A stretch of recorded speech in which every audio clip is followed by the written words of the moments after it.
SL වෙන්කරේට සියලු දෙනා සාදරයෙන් පිළිගන්නවා. ඊපාර මම අර රෝදයක් අමුන්න වීඩියෝ එකක් ඔයගොල්ලන්ට දැම්මම මේකේ බකලරන වීඩියෝ එක මේ දෙවෙනි කොටසේ එකේ. මුලින්ම මම බකල් අච්චුර මේක පිට කරගත්තා. මම අන්තිමට කියලා දෙන්නම් කොහොමද බකල් අච්චුවන්නේ තෝ ඔයගොල්ලන් වයිසිදම දීලා බකල් අරගෙන කියලා.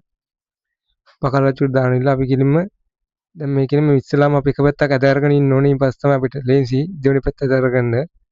මුලින්ම දැන් මම අනේ මේ පැත්තේ මේ අච්චුර දාලා මේ අනේ තද කරගන්නවා. එතකොට අර රිම් එක වදින්න තැන තමයි දැන් අපි බකල් අරගන්න ඕනේ. දැන් ඔයගොල්ලන්ට ඒක සාමාන්‍ය පැහැදිලි කරන් දෙන්න ඕන කෙනෙක් එක තේරෙනවානේ බකල් කියන්නේ මොකද්ද කියලා. රිම් එක ඇතිල් වෙන තැන තමයි තද කරගන්න ඕනේ. කියන්නේ ඇතිල් වෙන තැන අපිට කිලින් කරගන්න ඕනේ. දැන් කොහොම කරකවත් දැන් මම යන්නේ ජෙස් කර කර කරකවනවා මේ. හොඳට බලාගන්න. දැන් ඔන්න බලන්න කොහොම කරකවද්දි පොඩ අර එකපාරට ඇනි ලං කරන්නේ නැහැ. ටික ටික ලං කරන්නේ. එකපාර බකල් අපිට හදන්න බෑ. මොකද එහෙම හදන රිම් එක ඇද ගහනවා. පොඩ තමයි බකල් අරගන්න ඕනේ ඉස්සෙල්ලාම. දැන් කොහොම රිම් එක දැන් මම අච්චුර දාලා හිර කරගත්තා. හිර කරගෙන ඉන්න හොඳට බලාගන්න. ඇනේ ගාන්න දැන් මෙතන ඔන්න බලන්න. හරියට මම අච්චුර වෙනස් කරලා ඔයගොල්ලන්ට හරියටම තේරුම් කරන්න. මොකද්ද මේකේ වෙන්නේ කියලා. බකල් අරිද්දි ඔන්නෝම ඈ කරකවනවා. දැන් බලන්න ඔන්න දැන් හිමීට කරකවන්න ඔන්න ඔහම ගහකාරයි. කරකවද්දි රිම් ඔන්න බලන්න ඔය ඇනේ වදින තැනක් තියෙන ඔන්න දැන් එතන වදිනවා. ඔන්න එතන වදිනවා. ඔය වදින තැනින් දැන් මේ දකුණු පැත්ත කියන වැදුනේ. දකුණු පැත්ත වැදුනා කියන්නේ මේ වැදිච්ච තැනින් එහා පැත්තේ වම් පැත්තේ තියෙන එක ළඟ තියෙන ස්පෝක් කම්බි දෙකක් තමයි ඇදගන්නේ. එක ළඟ කියන්නේ මේ පැත්තට දාලා මේ දකුණු පැත්තේ බකල නම් අපි අනිවාර්යෙන් වම් අත පැත්තේ එහා පැත්ත පුගලන පේනනේ ස්පෝක් කම්බි දෙකක් මම තද කරනවා. ඒ කම්බි දෙක උනත් එකපාර ගොඩක් තද කරන්නේ නැහැ. චුට්ට තද කරලා බලනවා ආයෙත් ඉතින් වදිනවා එක වදිනවා ආයෙ චුට්ට තමයි රිම් එක වටේටම කරකව හදාගන්නේ. එක පාර අපි බකල් එක කියන්නේ එකපාරම බකල් ටික ඔක්කොම අරගන්න ඕනේ කියලා ස්පෝක් දෙක ගොඩක් තද කරොත් අනිවාර්යෙන් වෙන කොහෙන් හරි අත ගහනවා රිම් එක. ඒ හින්දා චුට්ට තමයි අපි තද කරගන්න ඕනේ. එකපාර කවදාකවත් තද කරන්නේ නැහැ ගොඩක්. ඊපස්සේ ඔය ආයෙ කර බලන්න ආයෙ පාර දැන් මම ඔය ඉන්න පැත්තෙන් අත දින පැත්ත දකුණු පැත්තනේ. දැන් බලන්න දැන් එතන වදිනවා කියන්නේ මම රැඟිලි තියන වදිනවා කියන්නේ ඊට එහා පැත්තේ කියන්නේ දකුණු පැත්ත නම් වම් අත පැත්තේ තියෙන ස්පෝක් කම්බි දෙක තමයි තද කරන්නේ. ඒකත් දෙකම එක හා සමාන පොඩ තද කරගන්න ඕනේ. ඒ කියන්නේ දකුණු පැත්තේ වදිනවා නම් වම් අත පැත්තේ තියෙන ස්පෝක් කම්බි දෙක තමයි අපි අදින්නේ. තද කරගන්නේ. එහෙම නැත්නම් දකුණු පැත්තේම දෙකක් තද කරොත් අනිවාර්යෙන් ආයෙ තව බකල් එකකින් තවත් දකුණු පැත්තට රිම් එක හැදෙන වැඩිනේ. ඒ හින්දා අනිවාර්යෙන් දකුණු පැත්තේ වදිනවා නම් වම් අත පැත්තට ඒ ළඟම තියෙන ස්පෝක් කම්බි දෙකම එක හා සමාන පොඩ තද කරගන්නවා. වම් අත පැත්තෙත් එහෙම තමයි. වම් අත පැත්තෙත් කියන්න දෙයක් නැහැ. වම් අත පැත්ත වදිනවා නම් දකුණු පැත්තේ තියෙන ඒ ළඟම තියෙන ස්පෝක් කම්බි දෙක පොඩ මේ පැත්තට ඇද ගන්නවා. එතකොට තමයි බකල් හරියන්නේ.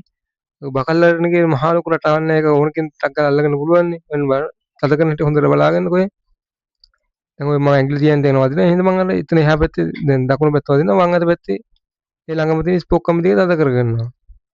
ඔන්න බලන්න නැවතත් හොඳට බලාගන්න දැන් ඔය ඔන්න එතන වදිනවා. දැන් වදින්න ඉඳලා එහා පැත්තේ තියෙන ස්පෝක් කම්බි දෙක අර තමයි ඇඟිලි තියාගෙන ඉන්න වදින්නේ. අර එහා පැත්තේ තියෙන ස්පෝක් කම්බි දෙක තමයි පොඩ මම තද කරගන්නවා.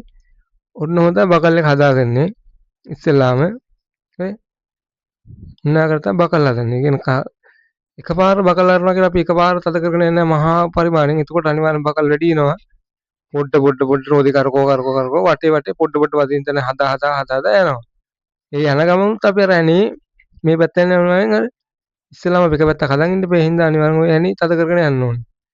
අර ඇනේත් අපි රිම් එකට ලං කර යනවා. රිම් එකේ අන්තිම මොහොතේදී ගෑවි නොගෑවි කාන්ට හැම බැලුවම පස්සේ චූටි නිකන් නූලක වගේ වෙනසක් තියලා බලනවා. ඒ ගෑවෙනවනේ. ඒ ගෑවෙන තැන ස්පෝක් කම්බි දෙක හැබැයි දෙක තද කරාම පස්සේ හරි. අනිත් පැත්තත් ඔහොමම තමයි වෙන්නේ. අනිත් පැත්තත් ඇනේ ළඟටම කරගෙන ඉවරලා ඊට පස්සේ මේ පැත්ත ගෑවෙන ගානට තද කරගත්තන් පස්සේ ඊට පස්සේ දෙපැත්තෙම ඇන දෙක එක හා සමානව තියාගෙන ඉන්න රිම් එක කලවලුවද අපිට ඇහැට පේනවනේ. සාමාන්‍යයෙන් බකල් එකක් තියෙනවනේ දැන් දිග රෝදේ. ඒ බකල් එක හදත්තන් පස්සේ හරි. බකල් ඇනගේ මහ ලොකු සිද්ධියක් නැහැ. ඒ කියන්නේ වදින පැත්ත දකුණු පැත්තට වම් පැත්තෙන් ස්පෝක් කම්බි දෙකක් අදින්න තමයි තියෙන. දෙකක් කියන්නේ අනිවාර්යෙන් එතන තියෙන කම්බි දෙක එහා ඉතනින් අල්ලපෙටේ තියෙන කම්බි දෙක අනිවාර්යෙන් අදින්න ඕනේ. ඒක තමයි සාමාන්‍ය වෙන්නේ. බකල් අරනවා කියන්නේ ඒක තමයි. ඊට පස්සේ අනිවාර්යෙන් ඔය බලන්න හොඳට බලන්න ඔය ඒ දෙක අනිවාර්යෙන් දෙකෙන් දෙකට තද කරන්න ඕනේ. දැන් බලන්න බකල් සෑහෙන අඩුයිනේ. ඔක සම්පූර්ණ බකල් වගේ නෑ. අපි ටිකක් ඉස්සෙල්ලාම දෙපැත්තම පොඩ හදා බල බකල් අරගෙන ලාවට සාමාන්‍ය චූටි බකල් තියෙනවා බම්ප් එක හදාගන්න. බම්ප් එක හදාගන්න මම ඔයගොල්ලන්ට කියලා දෙන්නම්. ඕක සරලව ඔයගොල්ලන්ට හදාගන්න පුළුවන් ප්‍රශ්නයක් නෑ. මොකද හේතුව මේ ඒ කියන්නේ බකල්ලාට අනිවාර්යෙන් මතක තියාගන්න. ඒ කියන්නේ දකුණු පැත්ත වදිනවා වම් පැත්තේ එතනම තියෙන එහා පැත්තේ තියෙන ස්පෝක් කම්බි දෙක තමයි අදින්නේ. දකුණු වදිනවා කියනකොට දකුණු වදින තැනින් වම් පැත්තේ තියෙන ස්පෝක් කම්බි දෙක තමයි අදගන්නේ. අදිද්දිත් එක කම්බියක් අදින්න එපා. කම්බි දෙකම අනිවාර්යෙන් අදගන්න. එක කම්බියක් ඇද්දොත් ටිකක් බැලන්ස් වෙනවා අඩුයි රිම් එක. ඒ හින්දා අනිවාර්යෙන් මේ කම්බි දෙකම අදගන්න. දැන් බලන්න මෙතන වදිනවා නම් දැන් බලන්න මේ මෙතන වදිනවා මෙන්න හොඳට බලන්න ඔය කම්බි දෙක තමයි අදින්නේ. දැන් ඒ මම එහා පැත්තේ දැන් හදන්නේ. දැන් එහා පැත්ත දැන් මේ පැත්තේ කම්බි දෙක තමයි මම අදින්නේ. අර මම ඇඟිලි තියාගෙන ඉතන වදිනවා නම් එහා පැත්තේ කම්බි දෙක තමයි මම අදින්නේ. අර ඉරි ගහලා තියෙන මම බැටින් කරන එක න පේනවනේ දැන් එන්නේ කම්බි දෙක තමයි අදින්නේ. එක කම්බියක් අදින්නෙත් නැහැ. කම්බි දෙක අදිද්දිත් අනිවාර්යයෙන් මතක තියාගන්න ඕනේ කම්බි දෙකත් එකපාර අදින්නේ නැහැ. අපි පොඩ පොඩ තමයි අදින්නේ. එකපාර කම්බි දෙක ඇද්දුවම පස්සේ තව කොහෙන් හරි හොඳට බකල්ලා යනවා. චුට්ට චුට්ට තමයි මේක බැලන්ස් එක කියන්නේ ඉවසීමෙන් කරන්න ඕන වැඩක් මේක. මේක දඟලලා කරන්න බෑ. දැන් බම්ප් එක කරන්නේ මෙහෙමයි ඔන්නම මොකක් හරි කියන්නේ මොකක් හරි මුළු මට්ටමක් හරි මොකක් හරි තියාගන්න ඕනේ. මගේ මේ අච්චුවේ මෙතන කෑල්ල නැති වෙලා මම එකට මුළු මට්ටමක් තමයි සාමාන්‍ය තියාගෙන ඉන්නේ. දැන් බකල් සාමාන්‍ය ලාවට බකල් ඒ කියන්නේ බකල් චුට්ට බකල් තියෙද්දි තමයි බම්ප් එක හදාගන්නේ. බම්ප් එක හදානත් අපි අනිවාර්යෙන් බකල් ආයි බලන්න ඕනේ. මොකද නැත්තම් බකල් ගහන බම්ප් එක හදලා ඉවරදී බකල් චුට්ටක් ආයි හැදෙනවා.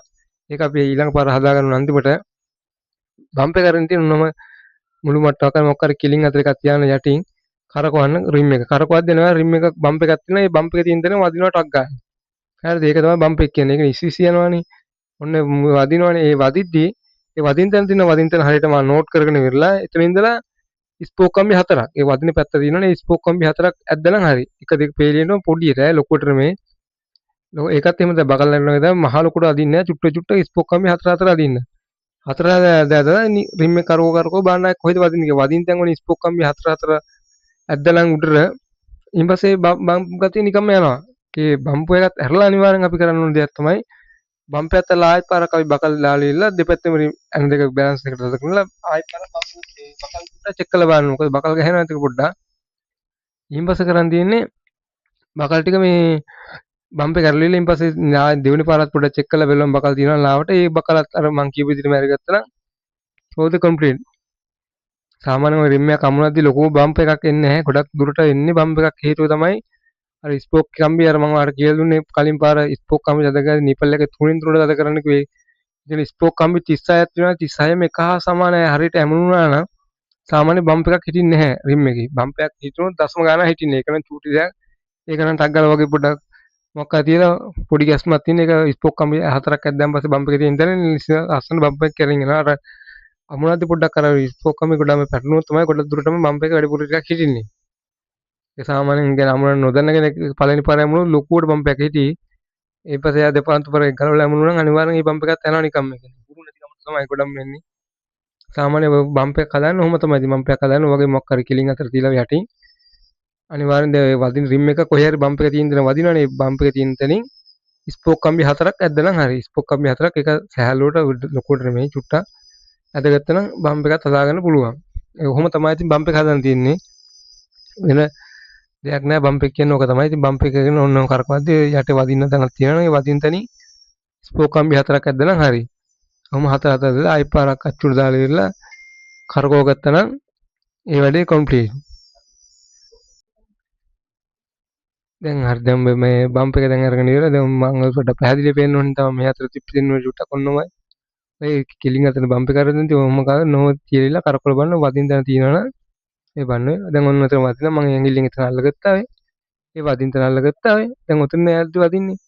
ඔතන ඉඳලා ස්පෝක් කම්බි හතරක් අදින්නයි තියෙන්නේ. ඈ කම්බි 3-4ක් කොහොම පොලිමට ඇද්දනම් ඇද බම්ප් එක හදාගත්තා නම් අදින්නක් අදින්නක චුට්ටක් ඇදලිලා බලන්න ආයෙ පාරක් තියලා ඉතින් ආයෙ වෙන කොහෙන් හරි බම්ප් එකේ බම්ප් එක තියෙන තැන ඒ වගේ පොඩ ඇද්දනම් බම්ප් එක සාර්ථකයි. සාර්ථක බම්ප් එක අරගන්න එහෙමයි. බකලෙන් තමයි දකුණු පැත්ත වදිනවා නම් වම් පැත්තේ ස්පෝක් කම්බි දෙක අදින්න ඕනේ. වම් පැත්ත වදිනවා නම් දකුණු පැත්තේ ස්පෝක් එක අදින්න ඕනේ. ඒ අදිද්දි සාමාන්‍ය සුළු ප්‍රමාණයක් අදින්න එකපාර ගොඩක් අදින්න යන්න එපා. එහෙම අදින්න ගියොත් එහෙම අනිවාර්ය බම්ප් එක බකල් වැඩි වෙනවනේ. එහෙනම් ඔන්න ඔය ආකාරයෙන් තමයි බකල් අරගන්නේ බම්ප් එක අරගන්නේ. මම හිතනවා මම කියපු දේ වල පැහැදිලි ඇති කියලා මොනවද අපහැදිලි තියෙන අනිවාර්යෙන් කමෙන්ට් එකක් දාන්න. මම ඒක පැහැදිලි කරලා එන්නම් මොකද්ද අපහැදිලි තැන කියලා. ඔන්න ඔක තමයි මම මේක අපිට අදි තේරෙනවා. වදින හොඳට බලන්න වදිනවා නම් අනිවාර්යෙන් ඒ වදින තැනින් හයි කළා දෙකක් එහා පැත්තෙන් තද කරලා කියන්නේ දකුණ වදිනවා නම් වමින් ස්පෝක් කම්බි දෙකක් ඇද්දා. වම වදිනවා නම් දකුණු පැත්තේ ස්පෝක් කම්බි දෙක කොහොමද වදින්නේ? ඊපස්සේ අනිවාර්යෙන් අවසානට බලන්න ඊට පස්සේ සේරම ඔක්කොම වැඩි වෙලා බකලුත් ඇරලා බම්පේ අත දාලා ඊට පස්සේ අවසානට බලන්න ස්පෝක් කමිටි ඔක්කොම අතින් අත ගාලා බලන්න තදයිද කියලා හොඳට. බුරුල්ල හරි එකක් හරි තියෙනවා නම් මේක අනිවාර්යෙන් එක තද කරලා දාන්න බුරුල්ලට එකක් හරි තිබ්බොත් එහෙම හොඳට ස්පෝක් කමිටි එක අත ගාලා බලන්න අතින් මේ බුරුල්ද කියලා මම ඔයාලට පෙන්නන්නම් ඒක කොහොමද කරන්න කියලා. ඊළඟ කොටස මම පෙන්නන්නම් ඔය ස්පෝක් කමිටි බුරුල්ලට මොනවද තියෙනවා අනිවාර්යෙන් ඒක ටික හොඳ එක බම්පේ එහෙම බකල් එහෙම හැරලා ඔක්කොම කරලා ඉවරලා අවසානයේ ස්පෝක් කම්බියක් කර බුරුල්ලා තියෙනවා අනිවාර්යෙන් ඒ කම්බියත් අද කරගන්න නැත්නම් ඉතින් ආයි පාර බකල් ගහනවා රිම් එක. ඒක මම පෙන්නන්නම් අවසානට කොහොමද තද කරගෙන කියන්නේ ස්පෝක් කම්බි ටික අත ගාලා බලන්න කොහොමද බුරුල්ද කියලා. එහෙම බුරුල්ලක් තියෙන අනිවාර්යෙන් අතින් තද කරගන්න පුළුවන්. කියන්නේ ස්පෝක් කම්බි ටිකේ යතුරින් ඔය යතුරුකුත් මහ ගාණක් නැහැ ස්පෝක් තද කරන්න නැතුව සාමාන්‍ය රුපියල් 80ක් වගේ එන හાર્ඩ්වෙයාර් වල තියෙනවා. බයිසිකල් වල ගොඩාක් වල තියෙන එකක් ගත්ත හැකිනේ. ඊළඟට මම ඔයාලට දැන් මේක මේ වීඩියෝ එක ඉවර නම් පස්සේ පෙන්නන්නම් කොහොමද ගෙදර දැන් ඔයගොල්ලන්ට බකල්ලච්චුවක් නැහැ නේ ගෙදර. සාමාන්‍ය බකල්ලච්චුවක් ගෙදර නැහැ නේ කොහොමද ඕන කෙනෙක්ගේ ගෙදර නැහැ සාමාන්‍ය බකල්ලච්චුවක් ලොකු ගානකුත් වෙනවා. ඒ සමහර ගෙවල් වල ඇත්තෙත් නැහැ. ඒ හින්දා කොහොමද කියලා මම පෙන්නන්නම්. දැන් බලන්න ඔන්න දැන් ඊන් පස්සේ දැන් හරි දැන් උඹ අතින් ඔන්න ඔයාගේ අත ගාලා බලන්න. ඔන්නම අත ගාලා බලන්න හොඳට කරකව කරලා. එතකොට ස්පෝක් කම්බිය බුරුල්ලා තිබ්බ අතට දැනෙනවා. දැනෙනවා නම් අනිවාර්යෙන් ස්පෝක් කම්බිය තද කරලා දාගන්න. ඕක තමයි බකල් ඇරීමේ තියෙන සිස්ටම් එක. ඉතින් මේ දැන් මම ඊළඟට කියන්නම් කොහොමද ඔයගොල්ලන්ට මේ ගෙදරදී මේක අච්චුවක් නැතුව කොහොමද රෝදේ බකල් අරගෙන කියලා මම පැහැදිලි කරන්නම්. හොඳට ඉතින් බලන්න රිම් එක එල්ලේ පැත්තමකුත් තියෙනවා කියලා. එහෙම බුරුල්ලා මොන ඉස්පු කරනද අනන්ත තද කරගන්න. දැන් ඔය ඉස්සාර රෝදේ ගැලුවොත් මේක ඉස්සාර රෝදේ බෝක් එකට දාගන්න. පස් රෝදේ ගැලුවොත් පස් රෝදේ බෝක් එකට දාගන්න. දාගලා මේ ආකාරයෙන් පොඩි කම්බි කැල්ලක් හිත කරලා දැන් පේනවනේ ඔයාලට මම කම්බිය තද කරලා තියෙන ආකාරය. ඉතින් ඔයගොල්ලන්ට එක තද කරගන්න පුළුවන්. ඔන්නම කම්බිය තද කරගත්තන් පස්සේ එහා පැත්තේ උතෝගේ කම්බියක් දාලා තද කරගන්න.